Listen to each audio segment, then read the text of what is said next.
This is CBN NewsWatch.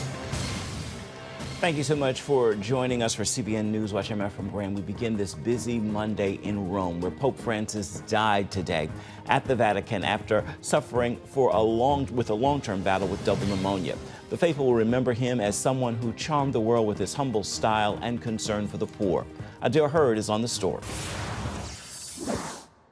Carissimi fratelli e sorelle. In Rome, Vatican officials announced that at 7:35 this morning, the Bishop of Rome, Francis, returned to the house of the Father. He was 88 years old. His death came after weeks in the hospital with pneumonia, and one day after returning to the Vatican to deliver his Easter message, and to also meet Vice President J.D. Vance. But at Mass, he struggled to wish everyone a happy Easter, and then a Vatican official read his message for him. Born in Buenos Aires, the former janitor and nightclub bouncer Jorge Mario Bergoglio was the first pope from the Americas, the first from the Jesuit order, and the first to take the name Francis. He was also the first to become pope after his predecessor Benedict resigned.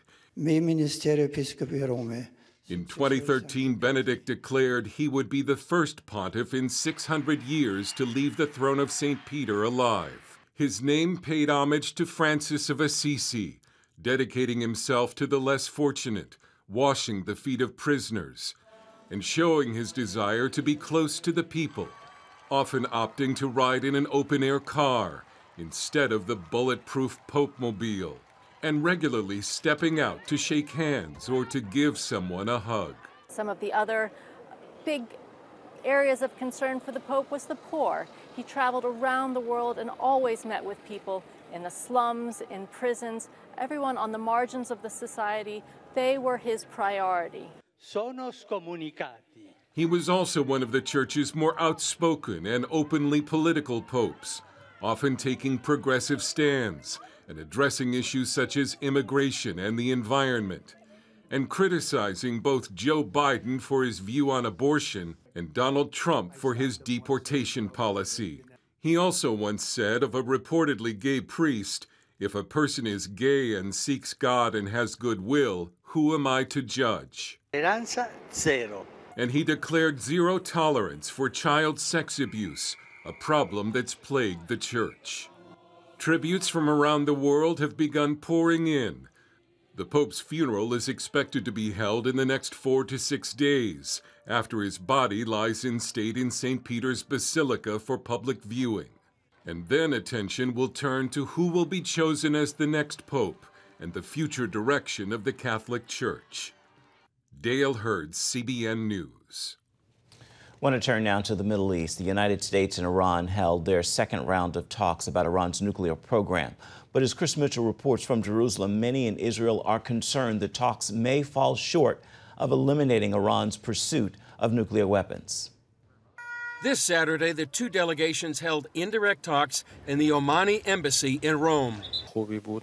I can say that the negotiations are moving forward. Iran set forth its demands. Definitely. Illegal sanctions against Iran must be lifted in a firm and verifiable manner, with guarantees to ensure their implementation. Iran keeping its technical and nuclear belongings is a must in this process. Meanwhile, we have said we are ready to cooperate in resolving any doubts or questions. The demand that Iran keep its nuclear infrastructure intact alarms Israel. In order to persuade lead U.S. negotiator Steve Witkoff, Israel's Strategic Affairs Minister Ron Dermer and Mossad Chief David Barnea met with Witkoff in Rome ahead of the talks. Israeli officials are worried U.S. demands won't go far enough and demand Iran destroy any ability to enrich uranium to the point where it can be used in nuclear weapons. They also fear the Americans won't demand Iran stop its advances on ballistic missiles that could deliver such weapons and destroy Israeli cities, even U.S. cities. On Friday, Israeli Prime Minister Benjamin Netanyahu declared Israel's bottom line: Iran's nuclear program has to be destroyed, either peacefully or by military strikes. I am committed to preventing Iran from having nuclear weapons. I will not give in on this. Neither will I slacken or retreat on this, not even a millimeter. In Washington, President Trump is sending two messages to Iran. One is talking tough. And if they have a nuclear weapon, you'll all be very unhappy. You'll all be very unhappy. Have you spoken with Xi? Who is leading your those life trade will be in talks? great danger. But he's also holding out hope for its future. I want Iran to be great and prosperous and terrific. In Jerusalem, America's new ambassador to Israel, Mike Huckabee, outlined Trump's position. Iran will never have a nuclear weapon. They will not be in a position where that they can threaten the peace, not just of Israel, but all of the people of the rest of the world. As for Huckabee, he hit the ground running after his arrival on Thursday. Early Friday morning, he came to the Western Wall in Jerusalem for his first official act. What an honor it is for me to come on behalf of the President of the United States, President Donald Trump, and to present a prayer that he handwrote, gave to me last Thursday in the White House, with the instruction that my first act as the ambassador would be to take his prayer, praying for the peace of Jerusalem, with the hope that I would bring it and place it in the wall with the best wishes and the prayers of the American people for the peace of Jerusalem. He told CBN News what it means to be the first evangelical Christian ambassador to Israel. Well, it gives me an extraordinary sense of personal joy to have been named by the president as an evangelical Christian believer to take this post. And to be honest, I was a little concerned that maybe there would be some resistance to that on behalf of Israeli people and Jewish people. But what I found is that just the opposite. And many people, my Jewish friends, have expressed this over and again, that if I were Jewish and came as ambassador, they'd say, well, of course, he supports Israel. He's Jewish. He doesn't have a choice. I say to them, I have a choice, and I make my choice to support Israel and to show my friendship that has existed, by the way, for 52 years. From my very first trip here, which was in 1973, when I was a month shy of my 18th birthday. So I've seen you, obviously, Chris, probably several dozen of the times that I've been here. And it never grows old. I never get to the point where I don't learn something. I never get to the point where I don't experience something being in this very magnificent place. On Monday, Huckabee presented his diplomatic credentials to Israeli President Isaac Herzog. I want to continue our coverage now with our Middle East Bureau Chief Chris Mitchell joining us from Jerusalem. So, Chris, the New York Times reports that President Trump called off a military strike on Iran until negotiations play out. How concerned are Israelis about the talks going on now between the United States and Iran? Ephraim, they're very concerned about this, and they're concerned about actually the focus of the talks. They began in Oman, and actually they started talking about whether or not Iran could enrich uranium above 3.67%. Here in Israel, that they believe that was just the wrong focus of the talks at all. They want the whole dismantlement of the Iranian nuclear infrastructure. They've talked about the Libyan model. The Libyan model be back in 2003 and 4 when Muammar Gaddafi, then the president or the leader of Libya, they unilaterally destroyed all of his nuclear infrastructure. That's exactly what Israelis want Iran to do, and they're really concerned about the focus of these talks right now. Given the ongoing talks, is a strike on Iran still likely? Well, it seems very tenuous right now, and particularly after that New York Times article, which actually released some classified information of what Israel actually was planning, not only a military airstrike, but also commandos actually taking over some of these or destroying some of these nuclear sites in Iran. It seems here that the leak by whomever it did to the New York Times, the purpose of that was actually to interfere with the plan next month to actually go ahead and have a military strike against these nuclear facilities. So whether or not it happens seems to be up in the air right now. But that concern right now for Israel is that the negotiations may replay what happened with President Obama in 2015 that really didn't stop Iran's nuclear program. We heard from Ambassador Huckabee in your report. You also just came from a presentation where he presented his diplomatic credentials to Israel's president. How do Israelis see Huckabee's appointment? Well, I think they're quite pleased with this appointment by President Trump to have Mike Huckabee come here. I just, as you said, came from the president's residence where he presented his credentials. He made a speech there, remarks that were just really remarkable. He feels like really God has called him to this position for such a time as this, to stand with Israel and the Jewish people during one of their darkest hours and facing a nuclear threat with Iran and facing the residue of the war with Hamas and the release of the hostages. So very moving, and many people are very excited about his appointment as ambassador to Israel. All right, our CBN News Middle East Bureau Chief Chris Mitchell, thank you so much for your insight. We look forward to hearing from you in the days ahead. Stay with us. You're watching CBN News Watch. A show of force in the Middle East as the Pentagon responds to rising tensions with Iran.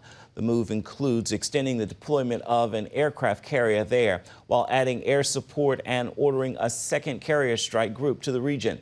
National security correspondent Caitlin Burke spoke with one Republican congressman who believes achieving its start with addressing how the Pentagon spends its money. Representative Chip Roy calls defending U.S. national security the core function of the federal government, and he believes to be more effective, military spending needs an overhaul. There's a large chunk of the current budget at the Pentagon that can be repurposed towards the things that ought to be focused upon.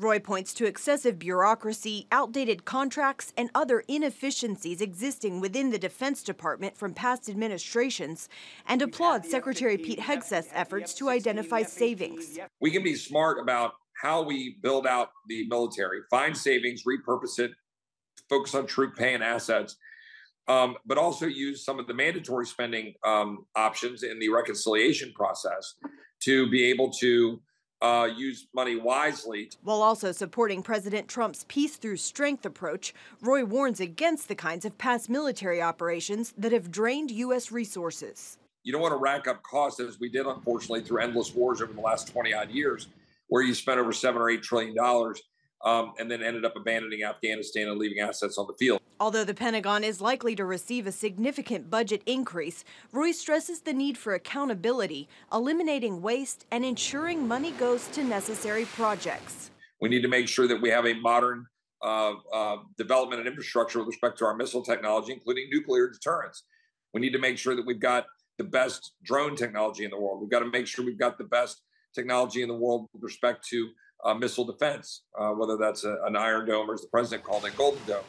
Roy also worries about America's shipbuilding program, which he says needs to be re-energized, then focused on modernizing the U.S. fleet so it can continue to provide a safety net in an increasingly complex global environment. Caitlin Burke, CBN News, Washington.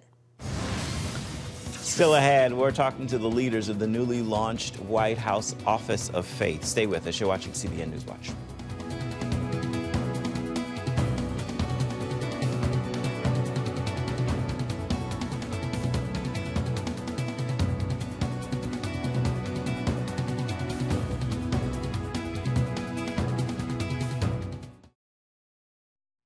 Welcome back to CBN News Watch. Soon after his inauguration, President Donald Trump launched the White House Faith Office. Its mission is to empower faith-based groups and to protect religious liberty.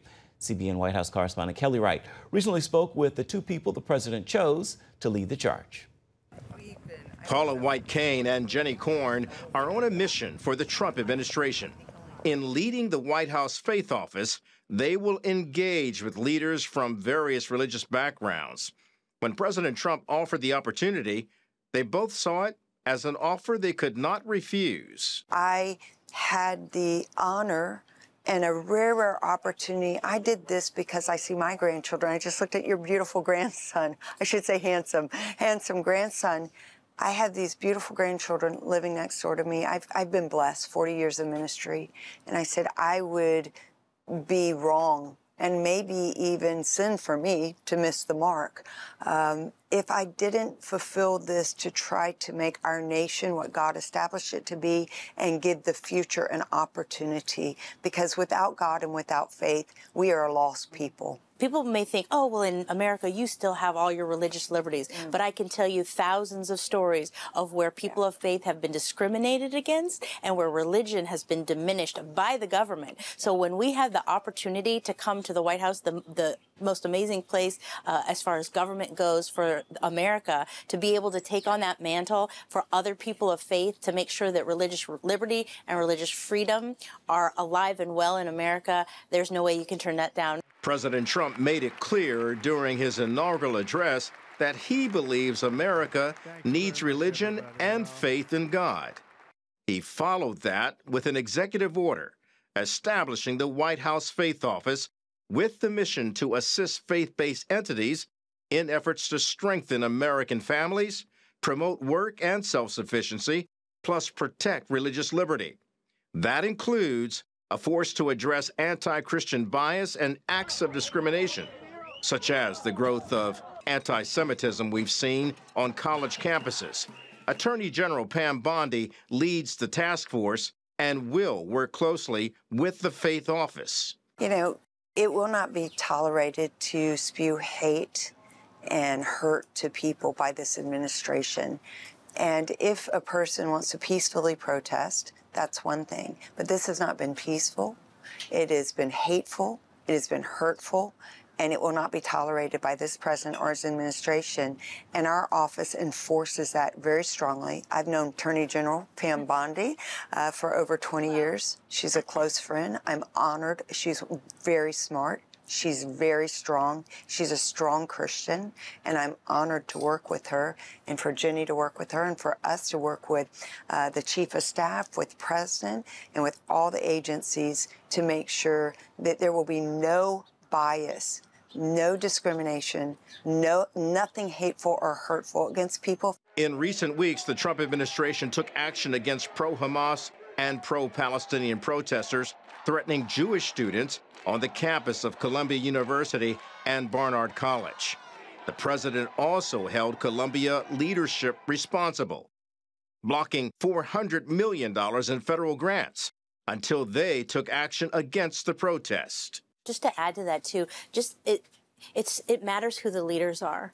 Yeah. In the last 4 years, and those college presidents allowed Jewish students to feel afraid, to be tormented, to be discriminated against, to be spat at, to be, violence against them, and they allowed that to happen. President Trump comes in and he's like, that's not going to happen anymore. And so he's setting an example. A lot of it is who's at the top and who's setting that example. Beyond America, the White House Faith Office will seek to fight persecution of Christians throughout numerous countries like Syria. We're all trying to follow these, that 1 in 7 Christians around the world are persecuted. And so we know the hot spots, we know the places, and we're very on this and working diligently to make sure that our government works with other governments and does what is necessary. The Faith Office invited numerous leaders to the White House to discuss issues and policies affecting faith communities nationwide. Some leaders have also met and prayed with the president in the Oval Office. When you talk to him, does he take time out to pray? Absolutely, often, or even without a briefing or a meeting. For me personally, a 24-year relationship, I'll just feel led to pray, and I'll say, can I pray for you, sir? And he's now grown accustomed to laying hands on him and praying over him and praying the word. White and Korn say the president has put faith offices throughout the departments of his entire administration. The main office operates in the West Wing of the White House. They say his goal is to see all Americans get beyond their differences, find common ground through the power of faith. He's bringing everyone to the table, and that's the same thing with people of faith. It doesn't matter. We don't ask, are you a Republican? Are you a Democrat? When we have meetings here at the White House, we just want you to come in and have a voice. And the people who are rational thinking and want to get something done and work together for the better of America are meeting with us. Paula White-Cain and Jenny Korn say beyond their role as leaders of the White House Faith Office, they share a hope for America.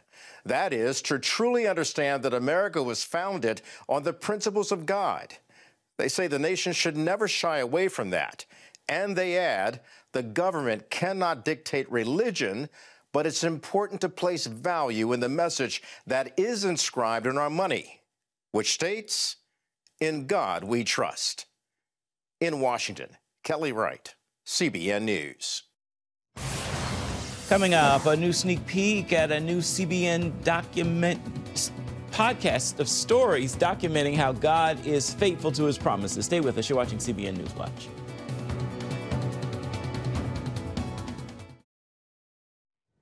Today marks the start of a new podcast in the CBN lineup. It is a podcast about miracles called Heaven Meets Earth, and it's hosted by CBN's Abigail Robertson and the Exorcist Files' Ryan Bethea. The series dives deep into inspiring and irrefutable stories of what God is doing today, featuring influential church leaders. Here's a preview. Have you ever seen a divine healing? Welcome to Heaven Meets Earth. My mom actually called. And she's like, hey, I'm leading the ladies' prayer circle at church. I'm going to pray for you. Everyone got shot except for me, and I got shot at the most. My mind was just blown.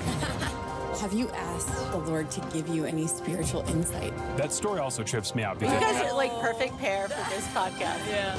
Heaven Meets Earth. Once again, the podcast, Heaven Meets Earth, features Abigail Robertson and Ryan Bethea. It launches today. You can listen to it and subscribe on the CBN Family app or wherever you get your podcasts. Time now for your Monday Motivation. I offer this thought to you as we begin another week together. Weapon formed, weapon failed. God promises no weapon formed against you will prosper. He did not say there won't be weapons, nor did he say there won't be battles or fights, but he did say the weapons formed against you will not prosper. They can't win. So again, I say, weapon formed, weapon failed. Well, that will do it for this edition of CBN News Watch. Remember, you can always find more of our news programs on the CBN News Channel. You can find them there at any time as well as online. That is cbnnews.com. Take a moment. Let us know what you think about the stories you've seen here today or any day. You can email us, newswatch@cbn.com. You can also reach out and touch us on Facebook, Instagram, and X, formerly known as Twitter. We look forward to seeing you right back here, same time tomorrow.